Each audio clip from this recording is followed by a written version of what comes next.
Welcome to Hot Topics in International Trade, brought to you by Bromiller Law Group and Bromiller Consulting Group.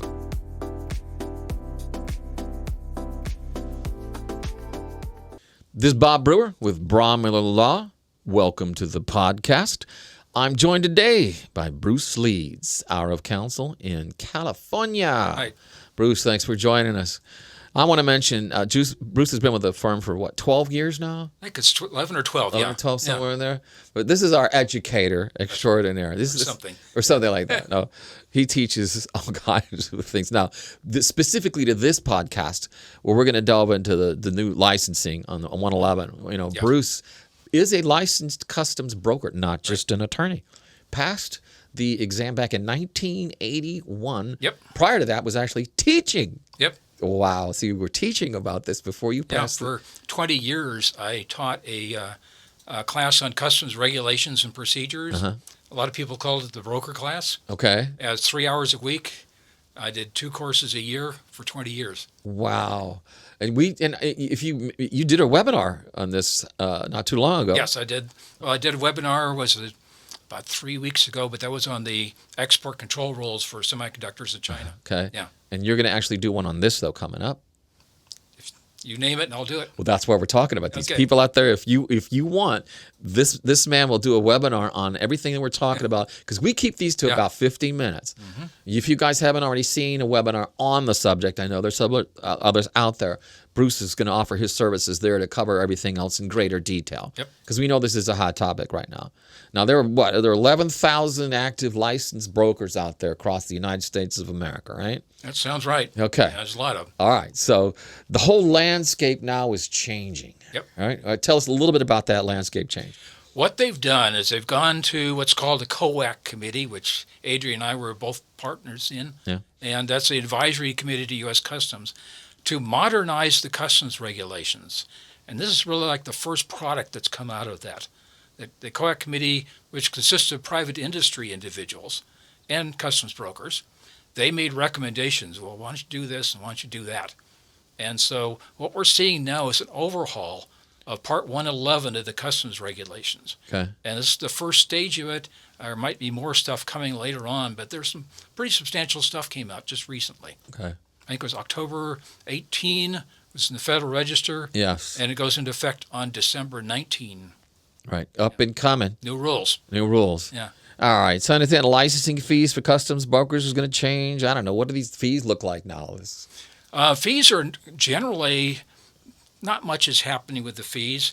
Okay. If you want to apply for a customs broker's license, that's going to be it used to be $200, now it's $300.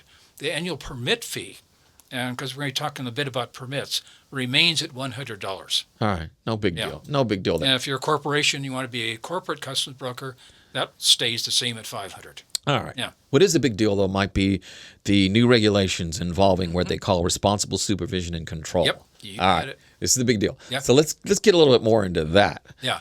Okay. And, well, this is kind of tied together. I think it's appropriate just to mention about the national permits. That was the first thing that came out. All right.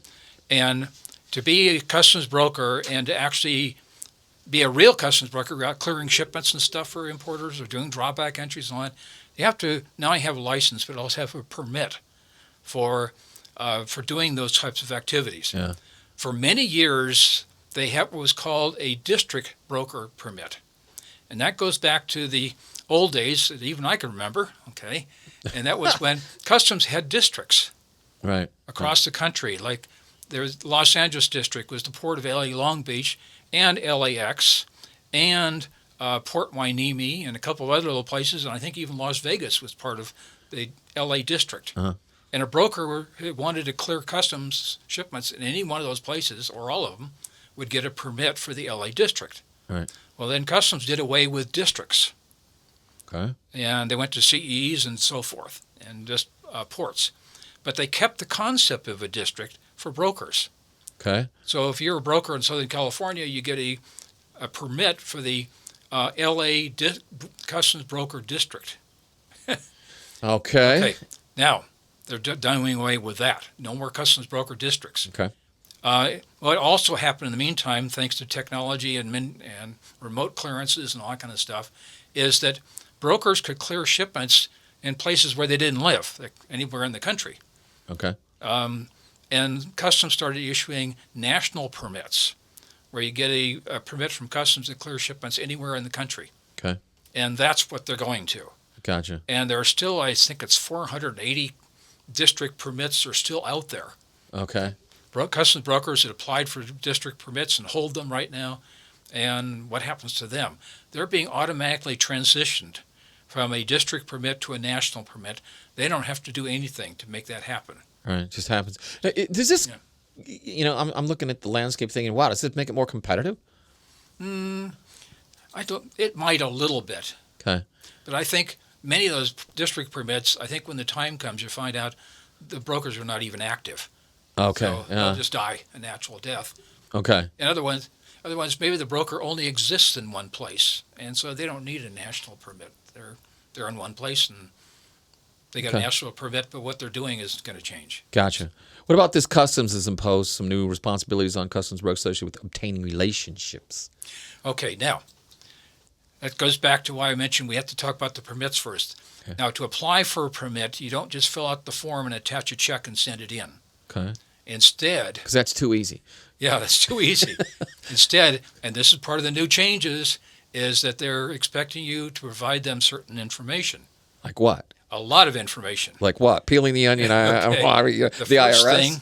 The first thing will be you have to show responsible supervision and control. In other words, if you're a customs broker and you got a bunch of employees out there doing entries and that kind of stuff, what kind of direction and education are you giving those employees?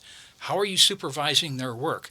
How qualified are they to even do that work? Yeah. So, in order to apply for a permit, the first thing is you have to have not a training plan or a training program. You have to demonstrate to Customs that you have, in fact, conducted training. Here's what the employees were trained on, and here's how many hours they got. Okay. So it's one thing to say, oh, yeah, we're going to do all this great training. It's another thing to go and prove that you've actually done that. Yeah, how do they monitor that? You have to. That's part of your application. You have to submit a report. Submit a report on that. But how do I verify that? I mean, Customs does in fact audit brokers. Ah, okay. And they can also send a broker, and that gets into some of these new rules too, a request for information. Like a Form 28, they might send to an importer. They can send a request to a broker. Doesn't use that form, but saying, okay, broker, you told us that you had an education program that included this and this and this. Now, like, show us the meat. Well, I could see a disgruntled employee getting on Glassdoor and saying how it sucked or something like that. Yeah, but I mean, those things work against you. Our training program, where all our employees get 20 hours training on customs regulations a year. Okay, show us how, where, and when did you do that? Oh, man. Can we expect more changes to customs broker regulations in the future? I mean, this is something that I know you've given a lot of thought to. This field, if you work in this field, you get used to change. Yeah, that's true. That is true. I mean, it changes daily, actually. It's funny. I started as an import specialist with Customs, and I remember guys would go on vacation, take 2 weeks off and go on vacation, and then they come back to the office. One of the first things they said, I was one of the guilty parties there, what's happened while I was gone? Now, some of it's social stuff, so-and-so, are they still dating and that kind of stuff. Yeah, but a lot of it, okay, how have the procedures, the regulations changed in those 2 weeks? Well, you ran that program. I mean, you were at Hughes, that then became Boeing. We're talking, 40 years you ran that program internally for that, you know? Not quite that long. No? Was it 60 years, Bruce? I haven't been in the field quite that long. But. Well, no, give us some little info on that. All right.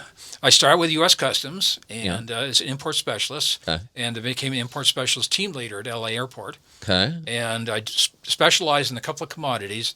One was electronic components, from transistors and diodes and resistors up to integrated circuits and semiconductor devices of different kinds, and also watches. And since this was the era when digital watches were coming in, those two kind of merged to a certain degree. Right. And to this day, I can tell you how a digital watch works. Oh, yeah? And what components go in there. I'm a liberal arts major too. So That's good. So Okay. am I. But, you know, Anyway, one of my importers I dealt with, Hughes Aircraft Company, and they imported semiconductors and satellite parts and all kinds of stuff. sound like a natural fit. Yeah. So I dealt with them a lot, and by golly, they made me a job offer. There you go. And I became the company import manager, All right. and later on the company export and import manager. Wow. And then Hughes got divided up into pieces and sold off. It was owned by General Motors for a number of years, Right. Right. and General GM sold it off. And I went with one part of it, Hughes Space and Communications Company, because that was, I think, the most interesting work. It was importing and exporting satellites and parts, Yep. Yep. and going into the clean room and that kind of stuff. So that was the most interesting work. So I went there, where I was not a import geek, but I was also an empowered official for ITAR purposes. Cool. And then they got bought by Boeing. Yep. Yep. So I then became part of the Boeing. That was just when Boeing was starting a corporate import customs function. Yep. So I became part of that. Yeah, but your resume to that point, even though with all the customs licensing and all it was such a good fit for them. Absolutely. Yeah. All right. Well, I want to spend the last couple minutes or so, Bruce, talking about on your digital page, Sophia. Oh, Sophia. Sophia is your Ferrari. Okay. And I want to talk about this. Bruce is heavily in, he's a car guy. Yep. And Sophia is his baby. But he's head man on campus now out there with these car shows in Southern California. Tell us about it. Yeah. When I was 13 years old, my father had a Triumph sports car, and he subscribed to Road and Track magazine. And that's when I first learned about Ferraris and said, someday I'm going to own I'm going to own. Yep. There you go. And by golly, about 12 years ago, I owned one. You owned one. All right. And we named her. I don't know about you, but my wife and I, all our cars have names. Yeah, I noticed that. Even your vet. Yeah. Yeah. That's Corey. Corey. Okay, Corey's your vet. I gotcha. And we're showing pictures of the car to the peeps now as we speak. So anyway, we got the Ferrari. It wasn't a new one. It's a 2002. It looks good, though. It does look good. It's called a 575 Maranello. Okay. And it has its front engine is a V12 engine with over 500 horsepower. Wow. Peggy doesn't let you step on the gas like that with her anything. In fact, I took another friend of mine out in the car recently, and I got a chance. I stepped on the gas, and she got freaked out. Don't do that! Oh my God, let me out! You can burn rubber in third gear. Yeah, That's that's amazing. nice. So I'm active in the Ferrari Club of America, okay, and they have all kinds of events. That's one of the nice things about belonging to that organization. About once every 2 weeks, we have an whoa! I was thinking they do like maybe 8 or 12 annually. As far as car shows and stuff, The big ones. we put on an annual show we call the Concorso Ferrari. That's the one we hold in San Marino, California. Okay. But we also participate in many others. Okay. And how's that going? You know. Okay, yeah, the guy that did judging was the head judge for many, many years, Wally Clark, great guy, very knowledgeable. Okay. He got up in years, and he has bad back and was using a walker to get around and all that kind of stuff. Yeah. And he says, I'm not going to be judge anymore. I'm done. So the board came to me and said, they didn't ask, they said, Bruce, you're the head judge. You're the new guy. So this I've done two Concours events now. You have to. How many cars were there at that event? We judged about 70 cars in 10 classes. 10 classes. So each class gets 3 judges. Give me an idea of the spread on the vehicles that would be at a. Everything from classic Ferraris from the late 1950s. Wow, that'd be cool. But to be judged, the car has to be at least 10 years old. At least 10 years old? Yeah. Okay. So the latest one was like a 2012. Some brand spanking new ones show up? Oh, yeah, they show, but they're display only. Oh? They can't be judged. Can't be judged. 10 years old. Has to be. Okay, just want to be clear on that. Yeah. So it's more of an antique, not an antique so much, but, that kind of thing. You enjoying yourself? Absolutely. All right. Last Friday was Black Friday. We did Red Friday. We got together in West L.A., drove up to Malibu, went through the Malibu Mountains, around some curvy roads and that kind of stuff. Yep. Wound up at an out restaurant, had a Black Friday or the Red Friday lunch outdoors. Cool. It's a very nice event. All right, last 30 seconds or so, I want to let the peeps know out there what we've not covered then. Yep. You can go to our YouTube channel, all right, on this podcast. Let us know if you want Bruce to delve a little deeper. He's more than willing to do a webinar, as I mentioned on this, if enough of you want to hear more.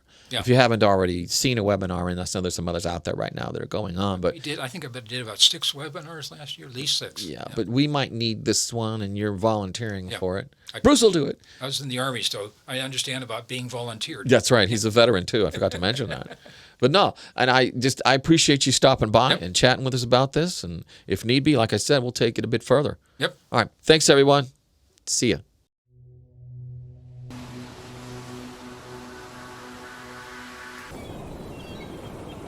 Relax. We've got you covered.